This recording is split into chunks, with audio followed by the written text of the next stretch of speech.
Imagine waking up one day to find the entire world has turned against you, not just your neighbors or your government, but the planet itself, as if Earth itself has declared war. Sounds impossible, right? But what if I told you that's exactly what happened? That a silent, invisible battle began long before anyone realized, and now the stakes couldn't be higher. You see, declaring war on Earth isn't just a dramatic phrase or a wild theory. It's a terrifying reality that some people unknowingly signed up for the moment they took actions that pushed nature, society, and the planet to its breaking point. And here's the catch. By doing so, they might have unknowingly signed their own death warrant. This story isn't about distant galaxies or mythical villains. It's about us, humans, and the world we live in. It's about how our choices, our greed, and sometimes even our desperation have set into motion a chain of events that the planet refuses to tolerate anymore. The Earth, with its forests, oceans, and skies, is no longer just a backdrop for human life. It's becoming a battleground. The question is, who's really in control? Who's the aggressor, and who's the defender? And what happens when the very ground beneath your feet turns hostile? We often think of war as something between armies and countries, but this is different. This war is silent. It's in the air we breathe, the water we drink, and the food we eat. It's in the shifting climates, the vanishing species, and the catastrophic storms. This war isn't fought with guns or bombs, but with consequences. Consequences that are more devastating than any battle we've seen before. And no one is safe, no matter where you live or who you are. At the center of this unfolding crisis are people just like you and me, ordinary individuals, leaders, scientists, activists, each caught in the struggle between survival and destruction. Some have chosen to fight back, raising their voices and demanding change. Others have ignored the warnings, blinded by short-term gain and denial. But the Earth doesn't negotiate or negotiate favors. It reacts. And its response has already begun to reshape life as we know it. What if I told you that this story isn't just about environmental collapse? It's about a global reckoning, a moment where humanity must face its deepest fears and darkest mistakes. The Earth is pushing back, and it's not stopping anytime soon. With every melting glacier, raging wildfire, and devastating flood, the war intensifies. The clock is ticking, and the question hanging in the air is simple, but terrifying. How long can we survive on a planet that's no longer willing to support us? But here's the real twist. This war isn't one-sided. It's a battle for survival where every choice matters, every action counts. The people who dared to declare war on Earth might think they're winning, but the planet has its own ways of fighting back. And sometimes that fight is silent but deadly. The Earth's retaliation isn't just natural disasters or climate shifts. It's a message, a warning that if we don't change course, the consequences will be irreversible. So what led us here? How did a species that once thrived alongside nature come to this dangerous crossroads? The answers lie in the stories of those who witnessed the changes firsthand. The farmers watching their crops fail, the fishermen finding empty seas, the families displaced by storms more powerful than ever before. They are the front lines of this war, living proof that the battle isn't some distant threat. It's happening right now. And what about those who refuse to believe it? The skeptics who dismiss the signs, the deniers who claim it's all exaggerated or even fake. Their story is just as important because their disbelief fuels the very conflict that threatens us all. In a world divided by opinions and misinformation, the war on Earth becomes more complicated, more dangerous. Because in this fight, ignorance isn't bliss. It's a weapon. But don't be mistaken. This isn't a story of hopelessness. It's a call to action, wrapped in suspense and urgency. The Earth's response may be fierce, but it's not the final chapter. There are those who still believe in redemption, in healing, in the power of change. They are the voices pushing for innovation, for respect, for a new way of living that doesn't tear the planet apart. Yet, even their future is uncertain, hanging by a fragile thread as the planet's wrath grows. As we dive deeper into this story, you'll meet the faces behind the headlines, the people who hold the keys to either our survival or our downfall. Their struggles, their sacrifices, and their hopes paint a picture that's as human as it is epic. This isn't just a tale about nature fighting back, it's a story about what it means to be human when everything you've known is on the line. So, buckle up. What started as a whisper of warning has turned into a deafening roar. The war on Earth is real. It's happening now. And if you think you're just a bystander, think again. Because in this battle, every single one of us is a player, and the outcome will change the course of history forever. But here's the question that no one has the answer to yet. Can humanity find a way to survive the war it declared on its own home? Or have we already sealed our fate? The answers are closer than you think, but they won't come easy. In the next part, we'll uncover the hidden truths behind this silent conflict, the forces at play, and the shocking consequences that no one saw coming. Stay tuned, because the war on Earth has just begun, and the real fight is about to get intense. The truth is, this war didn't start overnight. It began quietly, almost unnoticed, decades ago, when small choices piled up into a mountain of consequences. At first, it was just a few warning signs. The seasons started shifting in strange ways, crops failing in places that once thrived, rivers running dry where water had always been abundant.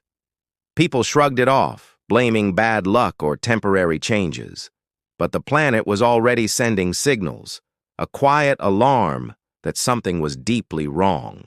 Behind those early signs were countless stories of people caught between survival and denial, farmers who watched their lands turn barren, knowing that what once fed generations was disappearing before their eyes, fishermen who pulled up empty nets, the oceans growing silent where life once teemed, city dwellers who felt the heat rising, summers growing longer and winters shorter, as if the world itself was losing balance. These weren't just random events. They were the first moves in a conflict no one fully understood yet. Meanwhile, powerful forces were at play. Industries built on endless growth pushed harder and harder, carving through forests, filling skies with smoke, and pouring chemicals into rivers. The hunger for resources, for wealth, for control, blinded many to the damage being done. Decisions were made behind closed doors, deals signed in distant boardrooms, all while the planet's warning signs grew louder. The war on Earth wasn't declared with a bang. It was signed in silence, through unchecked pollution, relentless deforestation, and the exploitation of natural systems that took millions of years to evolve. But people rarely saw the bigger picture. For many, life went on as usual: jobs, families, hopes, and fears, without realizing that the ground beneath their feet was shifting. Some believed technology would save them, that innovation would fix what was breaking. Others denied the problem altogether, calling the warnings exaggerations or conspiracies. This denial only fueled the conflict, making the battle more dangerous. Because the Earth doesn't wait for permission. It reacts, sometimes violently, to protect itself. Amid this growing chaos, a few voices rose above the noise. Scientists, activists, and everyday heroes who tried to sound the alarm. They gathered data, told stories, and begged for change. Some were dismissed, labeled alarmists or troublemakers. Others found allies, small movements growing into global calls for action. Yet, despite the efforts, the forces opposing them were strong. Economic interests, political agendas, and widespread apathy slowed progress. It was a race against time, with the planet's patience running dangerously thin. What makes this story so compelling is the human element. This war on Earth isn't fought by faceless armies, but by real people caught in impossible situations. Take the scientist who spent years studying coral reefs, only to watch them bleach and die under warmer oceans. Or the family forced to leave their home after floods swallowed their village. carrying only memories and uncertainty. Or the young activist marching in crowded streets, demanding a future before it's too late. Each person carries a piece of the story, a thread woven into the larger tapestry of this conflict. And it's not just the environment that's changing. The social fabric is unraveling too. Communities once united are now divided between those who want immediate action and those who resist change, between those who see the crisis clearly and those who refuse to believe it. This tension fuels mistrust and fear, making it harder to find solutions. The war on Earth is as much about hearts and minds as it is about nature. It's a battle over how we see ourselves and our place in the world. Behind the scenes, governments struggle to respond. Some take bold steps, promising green energy, protection for wildlife, and new policies to reduce emissions. Others hesitate, weighed down by politics, short-term gains, or pressure from powerful industries. International talks go back and forth, promises made and broken, while the planet continues to send harsher warnings. The urgency grows, but so does the complexity. It's a global war with no clear enemy, no clear victory, only consequences that will affect generations to come. Technology, once seen as the hope for salvation, now holds a double edge. Advances in renewable energy, sustainable farming, and climate science offer tools to fight back. But at the same time, technologies that drive consumption, waste, and destruction push the war deeper. Social media spreads information, but also misinformation and division. The digital age connects us like never before, but sometimes blinds us to the reality outside our screens. It's a complicated battlefield, where every innovation can be a weapon or a shield. One of the biggest mysteries in this story is how close we are to a tipping point, the moment when the damage becomes irreversible. Scientists warn about thresholds. Once crossed, entire ecosystems collapse, weather patterns spiral out of control, and human survival is threatened in ways we can barely imagine. But no one knows exactly when or if we'll reach that point. It's a question hanging over the world like a shadow, creating a tension that's hard to escape. What adds to the suspense is the growing sense of unpredictability. The Earth's response isn't always gradual or predictable. Sudden storms, massive wildfires, droughts, and floods strike without warning, reshaping landscapes and lives overnight. These events are a reminder that the planet's retaliation is real and powerful. And as these disasters increase in frequency and intensity, the world is forced to confront the reality that this war is escalating and no place is safe. At the same time, stories of resilience and hope emerge. Communities rebuilding after disaster, innovators creating new ways to live with the planet, and individuals who refuse to give up. These moments remind us that the war isn't just about destruction, it's also about survival, adaptation, and maybe, just maybe, redemption. But the path forward remains uncertain, and the tension between despair and hope keeps the story alive.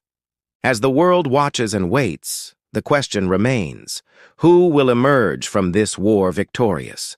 Will it be those who continue down a path of destruction, ignoring the warnings until it's too late? Or will it be those who choose to fight for a new way, who see themselves not as conquerors but as stewards of the earth? The answer is still hidden, tangled in the actions of billions of people every day. And then there are the shadows, hidden agendas, secret deals, and forces that benefit from the chaos. In every war, there are players who thrive on conflict, who resist peace because it threatens their power. This war on Earth has its own dark corners, where money and influence try to control the narrative, slow progress, and keep the world divided. These unseen battles make the larger conflict even harder to resolve. What's clear is that the story is far from over. The war on Earth is a complex, evolving struggle that touches every part of life. It challenges us to rethink what we value, how we live, and what kind of future we want. The tension is high, the stakes enormous, and the outcome still uncertain. But one thing is sure. Ignoring the conflict won't make it disappear.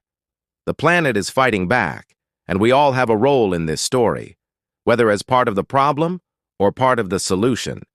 So as we continue to explore this war, keep in mind that it's not just a story about nature or politics. It's a story about people, our choices, our fears, and our hopes. The next chapters will reveal more about the forces shaping this battle, the lives caught in the crossfire, and the secrets waiting to be uncovered. The war on Earth is real, it's here, and it's far from over. And just when you think you might start to understand it all, new questions will arise. Who really controls this war? What sacrifices will be demanded? And when the Earth finally takes its next move, will humanity be ready to face the consequences? The answers are coming, but the clock is ticking and the tension is only rising. Stay with me. The story is just getting started. As the world hurtles deeper into this war on Earth, the conflict grows more tangled, more personal. It's no longer just about climate change, pollution, or disappearing wildlife.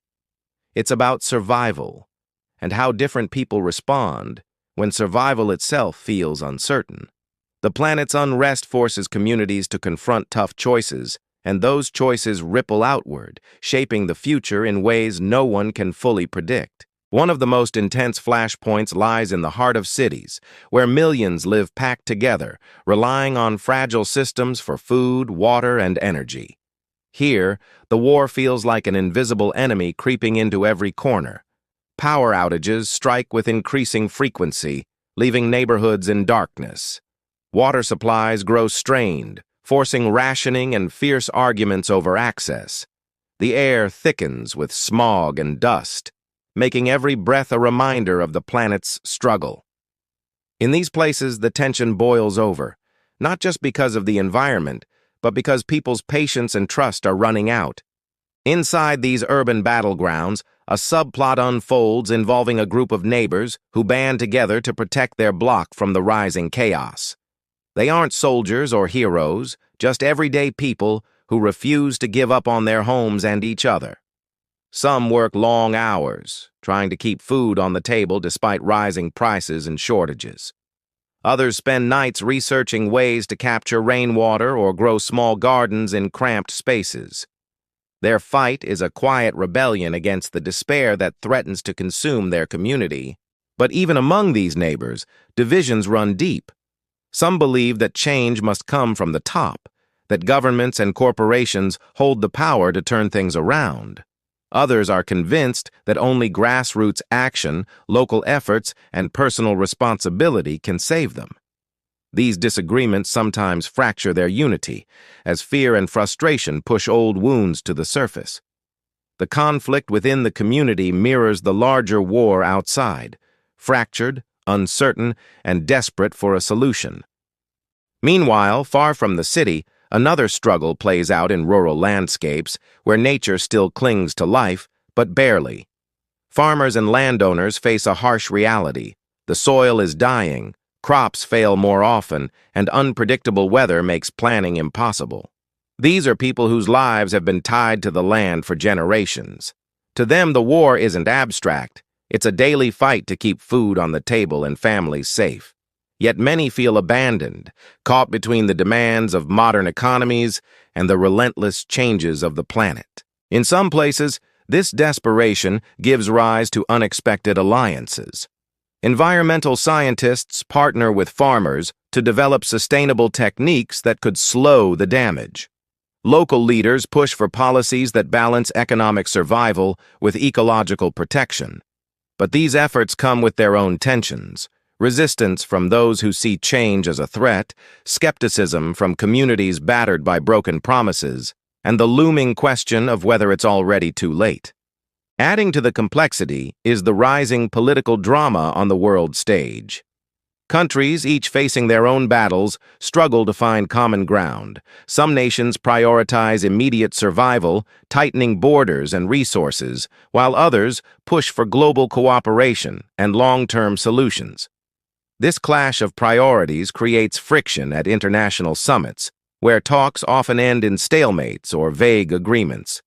Behind the scenes, negotiations are influenced by powerful interests, energy corporations, arms manufacturers, and political groups, all with stakes in how the war unfolds. This geopolitical tension feeds into the main conflict, making progress slower and the stakes higher. It's a reminder that this war is not just about nature versus humans, but about competing visions of the future.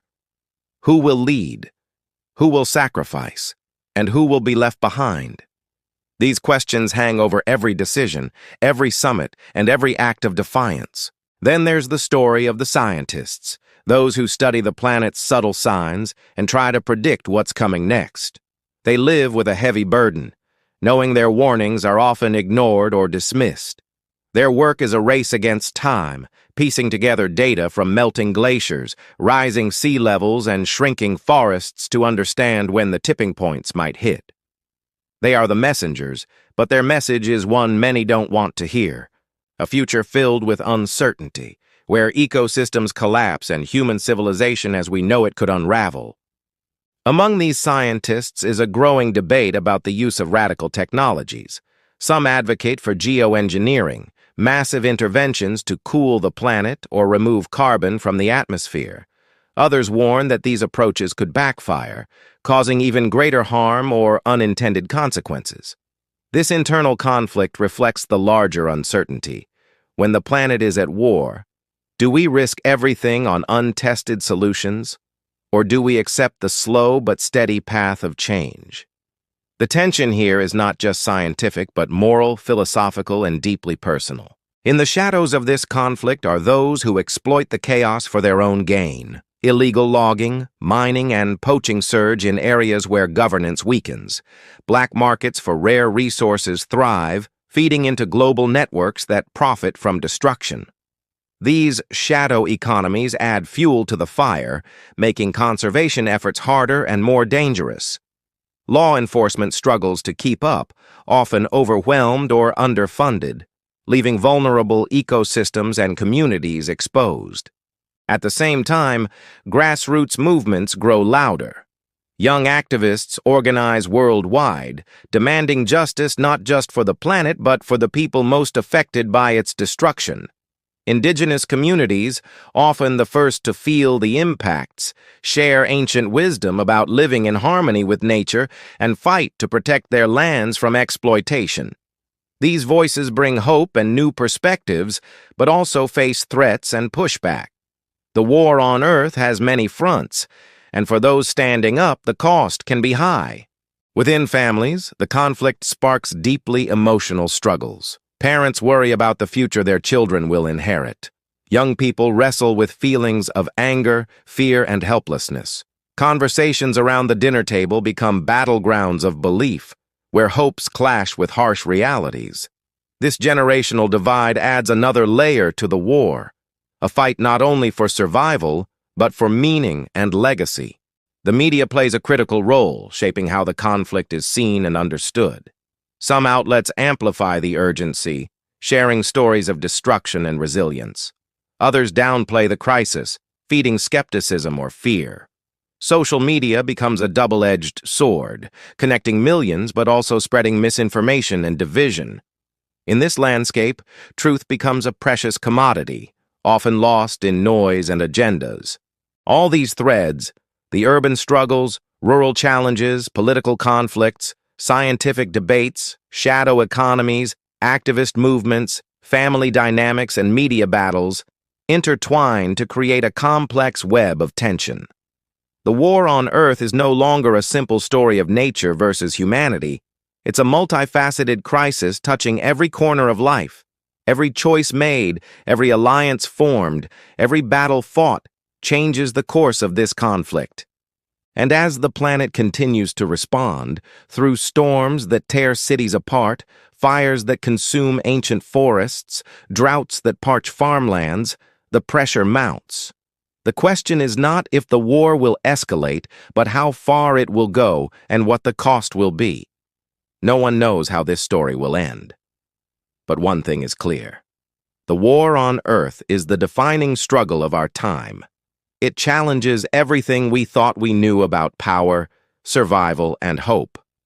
It forces us to ask difficult questions about who we are and what we want to become, and it demands answers before it's too late. So, as we watch these battles unfold, on city streets, rural fields, political arenas, and the wild places in between, remember this is more than a story.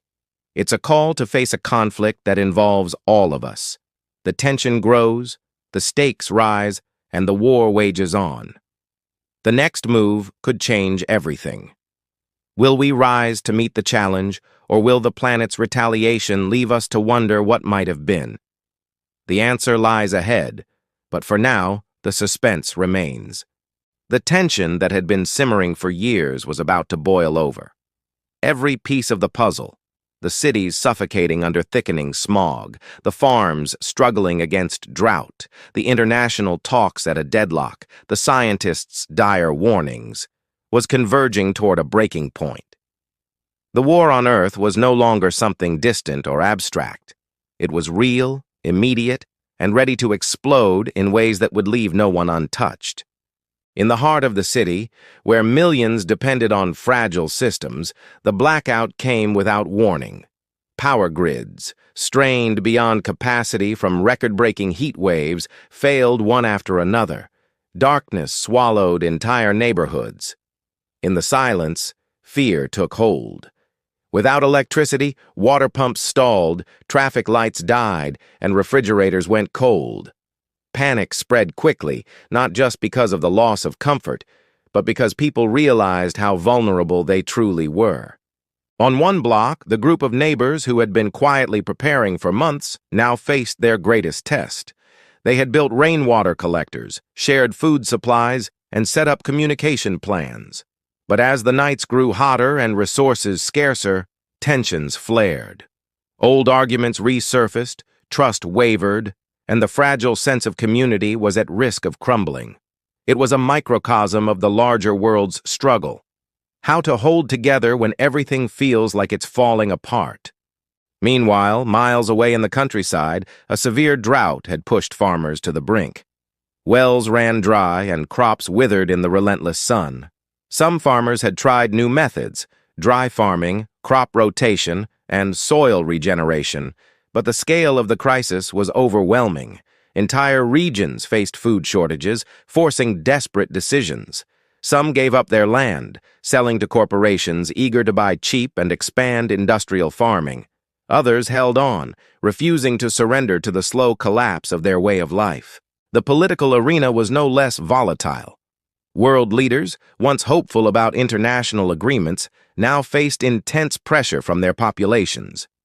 Protests erupted in capitals across the globe, fueled by frustration and fear. Demands for swift action clashed with the realities of political inertia and vested interests. Behind closed doors, diplomats struggled to craft a united response, but deep divisions remained. Some countries pushed for aggressive emission cuts and renewable energy investments, while others prioritized economic survival, fearing that drastic changes would cripple their industries. In the middle of this chaos, scientists issued their most urgent warnings yet. Data showed that the planet was approaching critical thresholds, points of no return where ecosystems would collapse, sea levels would rise dramatically, and extreme weather would become the new normal. The window for meaningful action was closing fast. But instead of uniting the world, the warnings sparked fierce debate and denial. Some accused the scientific community of fear-mongering, while others called for immediate radical measures. The use of geoengineering became a flashpoint. Proposals to manipulate the climate artificially, whether by injecting particles into the atmosphere or removing carbon dioxide on a massive scale, divided experts and policymakers alike. The risks were immense, and the potential for unintended consequences terrifying. Yet with no clear alternatives, some saw it as the last hope.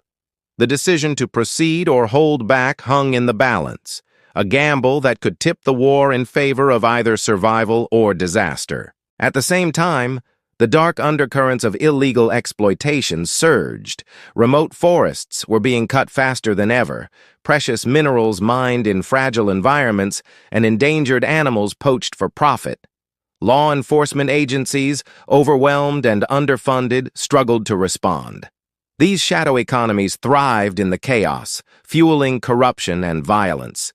The war on Earth was not just about natural forces, but also about human greed and desperation. Amid all this turmoil, grassroots movements grew louder and more organized. Young activists, many barely out of their teens, led global marches demanding justice for the planet and its people. Indigenous leaders shared stories of ancient wisdom, urging respect for the natural world and protection of sacred lands. Their voices inspired hope, but also faced harsh pushback from entrenched powers. In some regions, activists were threatened, arrested, or worse, making their fight not only against environmental collapse but also against oppression. Families everywhere wrestled with their own fears. Parents worried about what kind of world their children would inherit. Children questioned whether their voices mattered at all. Conversations that once felt routine now carried the weight of survival. The generational divide deepened, but so did a shared urgency. It was a war not just against the planet's unrest, but also against time itself. The media landscape became a battleground for truth and influence. Some outlets broadcast urgent calls for change, featuring stories of destruction and resilience. Others downplayed the crisis, spreading doubt and division. Social media amplified voices on both sides, sometimes connecting people in solidarity, but often fueling misinformation and conflict. In this noisy environment, understanding the full picture became a challenge, and confusion grew as fast as the crises themselves. As these stories unfolded, the Earth itself seemed to intensify its response. Hurricanes formed with unprecedented strength, swallowing coastal cities. Wildfires raged across continents, consuming ancient forests and threatening entire communities. Floodwaters surged, drowning homes and forcing mass evacuations. Each disaster was a harsh reminder that the planet was not a passive victim. It was fighting back, reshaping the world in its own image. The tension reached a boiling point when a massive storm, stronger and more destructive than anything recorded before, barreled toward a major coastal city. Emergency systems were stretched thin, and evacuation orders came too late for many. Streets turned to rivers, buildings crumbled, and lives hung in the balance. The storm was a symbol of everything at stake, a moment where the war on Earth became unmistakably personal for millions. Across the globe, other crises sparked at the same time. Heat waves causing power grids to collapse, droughts turning fertile lands to dust, political unrest fueled by scarcity and fear. It was as if the planet's retaliation was no longer scattered but coordinated, a final push that challenged humanity's ability to respond. Within this chaos, key characters from different walks of life found themselves on a collision course. The scientist who had warned about tipping points was racing to publish last-minute findings that could change the debate. The activist leading protests in the capital faced increasing threats but refused to back down. The farmer struggling to save his land made a desperate choice that could either inspire hope or spark conflict. And the neighbors in the blackout city held their breath, knowing that their community's survival depended on unity in the face of despair. Every decision now carried immense weight. Small acts of courage could ripple into waves of change, while missteps could accelerate the collapse. The war on Earth was no longer a distant conflict. It was a crucible testing the limits of human resilience, empathy, and resolve. And yet, despite the mounting crises, the future remained shrouded in uncertainty. Would the world find a way to pull back from the brink? Could science, activism, and policy join forces in time? Or would the fractures deepen, leading to irreversible damage and suffering? The questions hung heavy, unanswered, as the storm clouds gathered, both literal and metaphorical, on the horizon. This is where the story stands now, at the edge of the abyss. The tension has never been higher. The players are in position. The planet's fury grows louder with every passing hour. And the war on Earth, once invisible and silent, now demands the world's full attention. What happens next could change everything, but for now, the outcome remains unknown. The most intense moments are still ahead. and the world waits, holding its breath. Just when it felt like the world was on the brink of collapse, a new shock wave hit, one no one saw coming. Amid the growing chaos of natural disasters and political unrest, a startling revelation emerged that threatened to rewrite everything. The war on Earth wasn't only being fought by humans against nature or governments against each other. There was a hidden force, a shadow beneath the surface of the crisis, pulling strings in ways no one had imagined.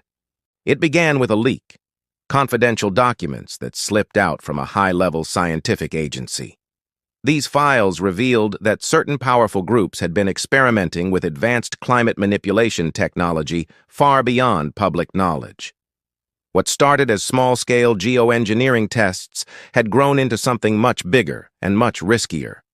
The documents hinted at secret projects designed to control weather patterns, cool the planet, and even alter ecosystems on a massive scale. At first, many dismissed the leak as conspiracy theory or misinformation, but as experts began to analyze the data, a chilling picture emerged. These experiments, shrouded in secrecy, were not only accelerating some of the changes happening on Earth, they were also creating dangerous side effects nobody had anticipated.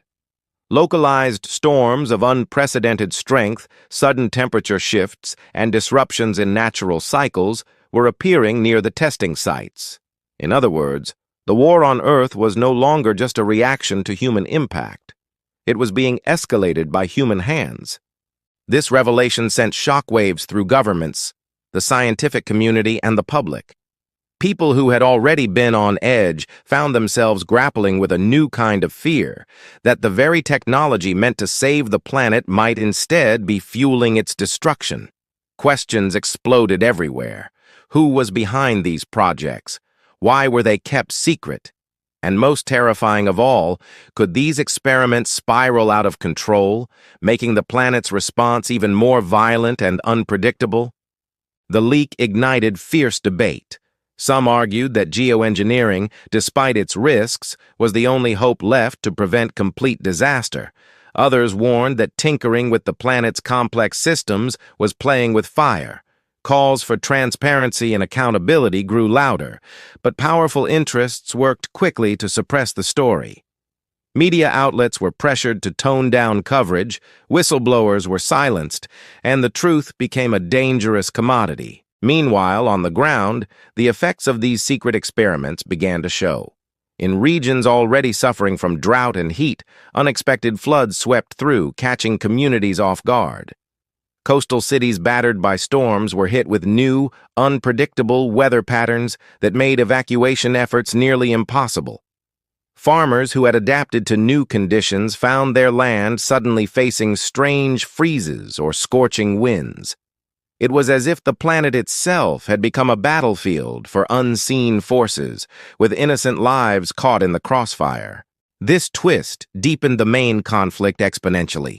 The war on Earth was no longer simply about the planet fighting back against exploitation and neglect. It was now about humanity wrestling with its own creations, the unintended consequences of desperate attempts to control a system too vast and complex to command. The stakes were higher than ever. The planet's fury was real, but so was the threat from within humanity's own ranks. In the cities plunged into blackout, the neighbors who had been struggling to hold their community together now faced a new kind of crisis. Reports came in of strange weather anomalies, violent storms striking without warning, flooding streets that had just dried from previous rains. Their preparations felt inadequate against this unpredictable enemy. Fear turned into urgency.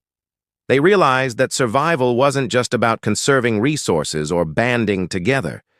It was about navigating a new reality where the very climate was a weapon, shifting in unexpected ways. In the political arena, the revelation of secret geoengineering projects ignited a firestorm.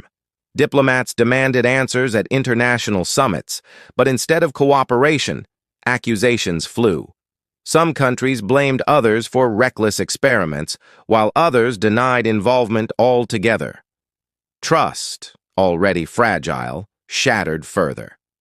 The potential for global cooperation, a key to managing the larger crisis, slid dangerously close to collapse. Instead, the world seemed on the edge of fragmentation, with alliances breaking and nationalist agendas rising. Scientists found themselves in an impossible position. Many had warned about geoengineering's risks for years, but had been sidelined or ignored. Now some were thrust into the spotlight, called upon to assess damage and suggest next steps.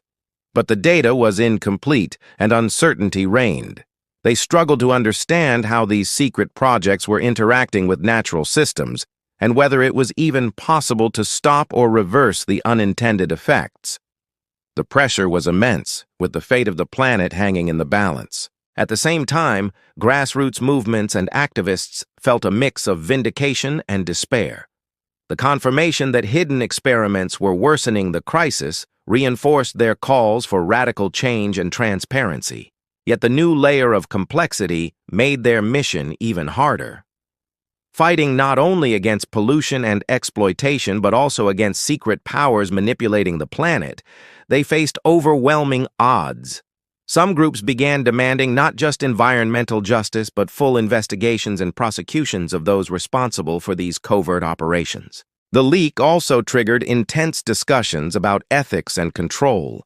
Who gets to decide how the planet's climate should be managed? What if these technologies fall into the wrong hands?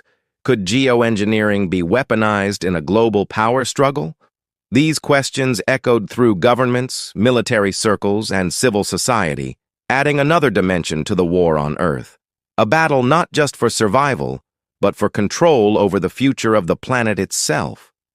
In the rural lands, farmers and indigenous communities found themselves caught in the crossfire of this invisible war.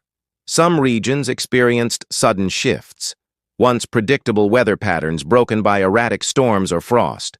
Crops failed inexplicably, and traditional knowledge about the land became less reliable. The very earth they depended on was changing faster than anyone could adapt. Tensions rose between communities, with blame and fear spreading. The old ways of living in balance with nature felt like fragile threads being pulled apart. The story of one small farming family became a symbol of this escalating crisis. They had already faced drought and loss, but now their land was hit by an unexpected freeze, destroying what little remained of their harvest. Desperate, they turned to local leaders and scientists for help, but answers were scarce. The family's struggle captured the hearts of many, highlighting the human cost of this invisible war, a war made worse not just by neglect, but by secret human actions that no one was prepared for. As the planet's storms raged, blackouts spread, and global leaders faltered, another shadow moved through the chaos. Whispers of sabotage and cyber attacks targeting infrastructure surfaced. Some believed that factions opposed to transparency and change were trying to destabilize already fragile systems. The war on Earth was no longer just environmental or political. It was becoming digital, with unseen battles fought in code and data centers. The potential for disaster multiplied, adding a layer of unpredictability and fear. With every passing day, the atmosphere grew heavier. The world was waking up to the reality that the war on Earth had many fronts, many enemies, and no simple solutions. The stakes were higher than anyone had imagined. Every decision, every action, or inaction could push humanity closer to collapse, or, if they could find a way, toward survival. And just when it seemed the storm of crises could not get worse, intelligence surfaced about yet another secret. Experiments aimed not only at controlling climate, but also at manipulating ecosystems to accelerate carbon absorption. While the idea seemed hopeful, the reality was far more complex. Unintended consequences included invasive species spreading rapidly, native plants dying off, and entire food chains destabilizing. The ecological balance, already fragile, was tipping further into chaos. This revelation fractured the scientific community even more. Some pushed for halting all geoengineering efforts immediately, warning that humanity was playing God with the planet's future. Others argued that these drastic measures, however risky, were the last hope against runaway climate change. The conflict within the community mirrored the larger global tension between caution and urgency, control and chaos, hope and despair. With all these pieces in motion, the world felt like it was standing on the edge of a cliff. The war on Earth had escalated beyond what anyone could have predicted. The once clear enemy, the degradation of the planet, had blurred into a complex battlefield of secrets, technologies, politics, and survival. The outcome was uncertain, and the cost of failure unimaginable. Every character, from the scientist watching data streams with growing dread, to the activist rallying crowds despite threats, to the farmer staring at ruined fields, now faced a harsh truth. The war on Earth had entered a new phase. The stakes had never been higher, and the path forward more tangled. The tension crackled in the air, the world holding its breath as it waited for the next move. What comes next will define the future of life on this planet. But for now, the war rages on, hidden, violent, and relentless. The world seemed to hold its breath as the storm clouds of chaos gathered into one final crushing crescendo. The war on Earth, fought in smoky skies, flooded streets, shattered communities, and secret laboratories, was reaching its peak. Every piece of the puzzle, every secret, and every desperate effort was about to collide in a way no one could ignore. In the heart of the global crisis, the scientist who had sounded the earliest warnings sat surrounded by screens, monitors flashing data faster than the mind could process. Months of research, sleepless nights, and public outcry had led to this moment. The dangerous geoengineering projects had spiraled out of control, but a glimmer of hope remained. Through the chaos, a new technology had been quietly developed, a self-correcting system that could help stabilize the climate by working with nature, not against it. The plan was risky. It relied on unleashing a network of tiny, specially designed microbes into the atmosphere and soil, microbes engineered to naturally absorb excess carbon and repair damaged ecosystems without causing further imbalance. It was an idea born out of desperation but grounded in the understanding that humans had to work with Earth's systems, not dominate them. But rolling out this plan required global cooperation, trust, and rapid deployment, things in incredibly short supply. Governments, still divided and wary, had to agree to cooperate. Activists had to convince communities who were skeptical, fearing another secret experiment. The families on the front lines needed reassurance that this new hope wouldn't backfire as the last had. The clock was ticking faster than ever, with extreme weather events pounding cities and farms alike. In a tense, historic summit broadcast to billions, leaders came together. The leaked documents and public pressure forced transparency, and for the first time in months, something close to unity emerged. The new technology was greenlit. Scientists and engineers raced against time to deploy the microbes worldwide, hoping they could reverse the damage before it was too late. Back in the blackout city, the neighbors banded together like never before.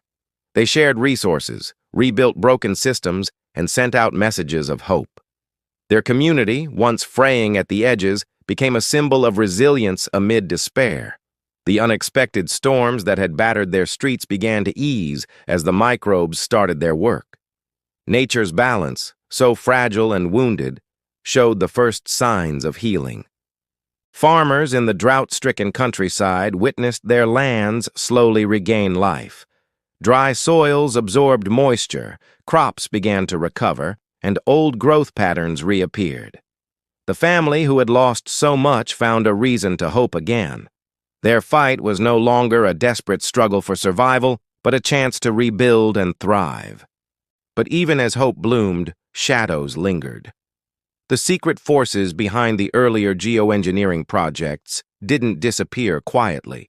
Whispers of sabotage surfaced, and a small but powerful group worked in the background to undermine the new efforts.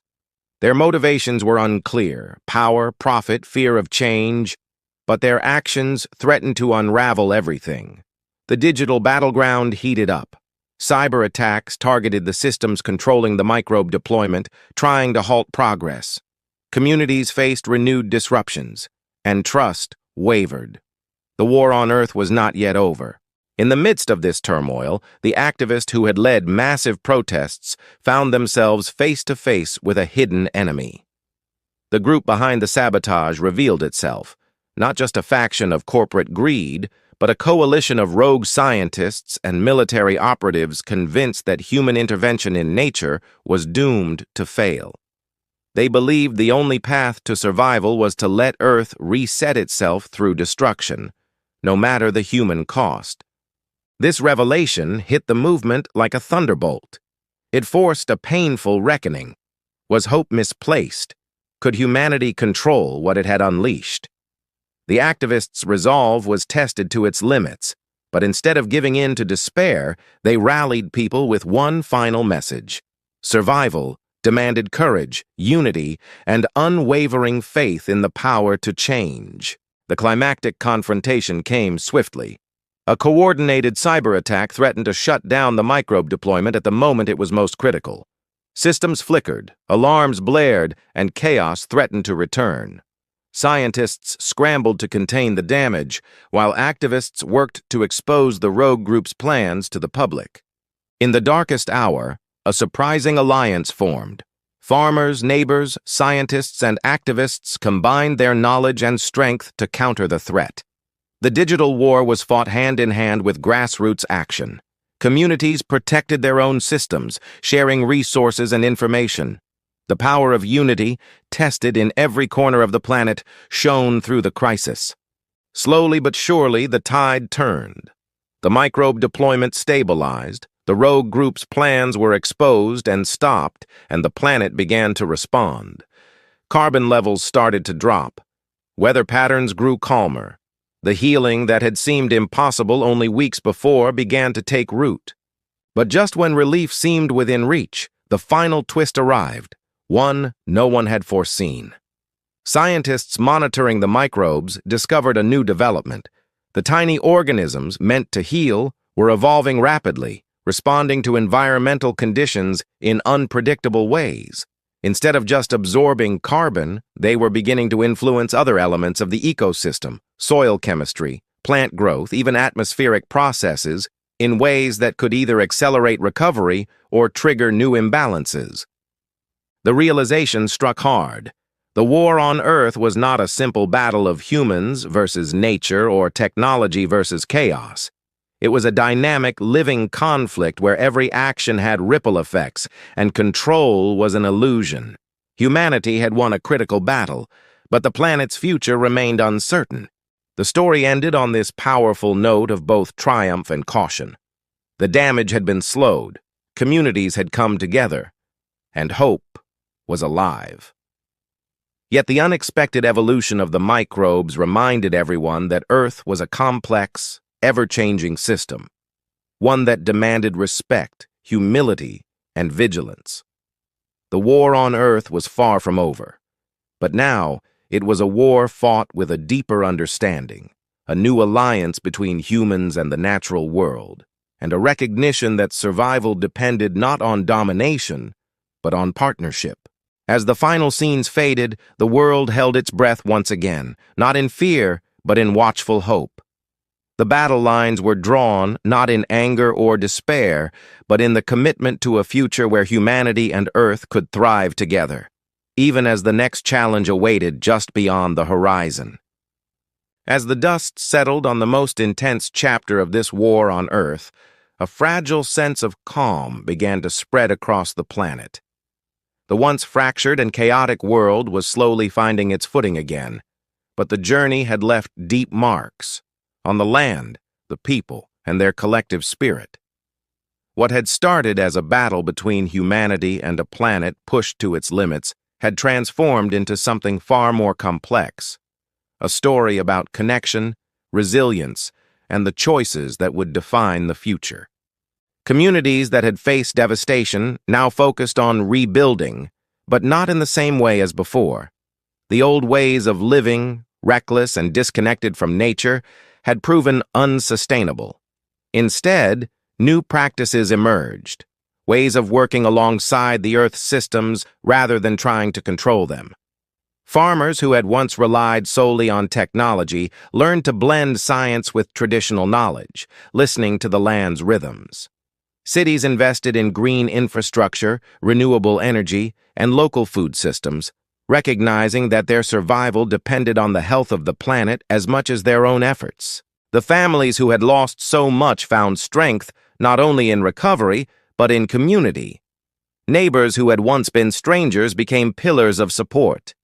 The blackout city, once a symbol of vulnerability, became a beacon of how people could come together to face seemingly impossible odds.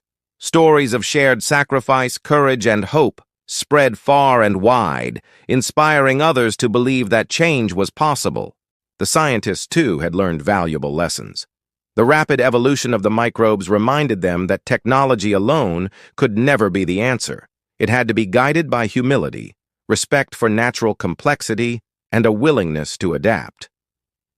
Research now focused on collaboration across disciplines and cultures, bringing together voices from indigenous communities, environmentalists, and innovators. Transparency became a priority, with data and decisions open to public scrutiny, building trust that had been lost during the darkest times. Governments, once mired in suspicion and division, started to shift as well. The global summit that had united them to deploy the microbes became a model for future cooperation. It wasn't perfect, and tensions remained, but there was a new recognition that working together was essential.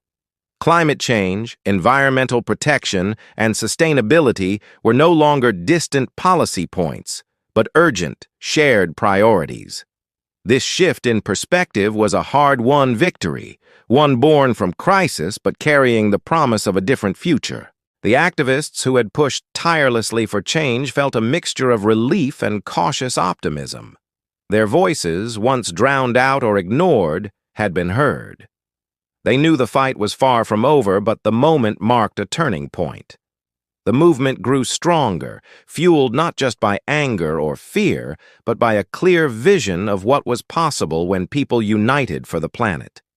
They continued to hold leaders accountable, spread awareness, and build bridges between science and society. Yet even in this moment of hope, the story left room for reflection. The unexpected evolution of the microbes was a reminder that the planet is a living, breathing entity, never static, always adapting. Humans had learned that their actions, no matter how well-intentioned, could set off chains of events beyond their control. It was a call to humility, to respect the delicate balance of ecosystems, and to remain vigilant in stewardship. The final chapters of this war on Earth didn't end with a grand victory or a single hero, but with a collective awakening. The Earth's message had been clear. Survival was not about domination or quick fixes, but about coexistence, respect, and responsibility. Every person, community, and nation had a role to play in this ongoing story. As the skies cleared and the storms grew less fierce, people began to look ahead with a renewed sense of purpose. Schools taught children about the interconnectedness of life, inspiring a generation ready to protect their planet. Businesses invested in sustainable innovations. Policies shifted toward conservation and regeneration. The world wasn't perfect, but it was healing. And perhaps most importantly, the war on Earth had changed how humanity saw itself, not as masters of the planet, but as part of it. This new perspective opened the door to hope, grounded in action and care. So as you watch this story unfold, remember the lessons woven through every twist and turn. The fight to protect our home is far from over, but it is one we all share. Our choices matter. Our voices matter. And together we have the power to shape a future where the Earth and all its inhabitants can thrive. Thank you for joining this journey. If this story has inspired you, share it, talk about it, and most importantly, take part in the change. Because in the end, the war on Earth is not a battle we lose or win alone. It's a challenge that calls for all of us, standing together,